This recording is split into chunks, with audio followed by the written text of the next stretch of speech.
সবাই দেখছে যে রাজা উলঙ্গ, তবুও সবাই হাততালি দিচ্ছে, সবাই চেঁচিয়ে বলছে সাবাস সাবাস।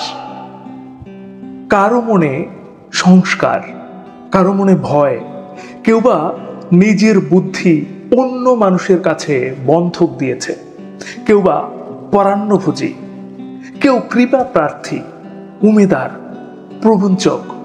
কেউ ভাবছে রাজবস্ত্র সত্যি অতীব সূক্ষ্ম, চোখে পড়ছে না যদিও, তবু আছে, অন্তত থাকাটা কিন্তু অসম্ভব নয়।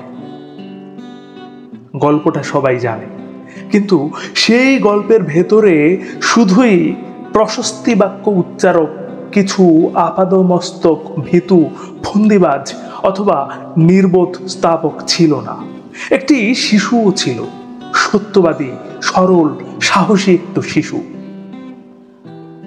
নেমেছে গল্পের রাজা বাস্তবের প্রকাশ্য রাস্তায়, আবার হাততালি উঠেছে মুহুর্মুহু, জমে উঠেছে স্থাপক বৃন্দের ভিড়।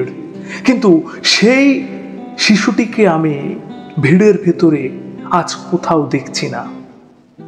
শিশুটি কোথায় গেল? কেউ কি কোথাও তাকে কোনো পাহাড়ের গোপন গুহায় লুকিয়ে রেখেছে, নাকি সে পাথর ঘাস মাটি নিয়ে খেলতে খেলতে ঘুমিয়ে পড়েছে কোনো দূর নির্জন নদীর ধারে, কিংবা কোনো প্রান্তরের গাছের ছায়ায়? যাও, তাকে যেমন করে হোক খুঁজে আনো। সে এসে একবার এই উলঙ্গ রাজার সামনে নির্ভয়ে দাঁড়াক। সে এসে একবার এই হাততালির ঊর্ধ্বে গলা তুলে জিজ্ঞাসা করুক, রাজা তোর কাপড় কোথায়?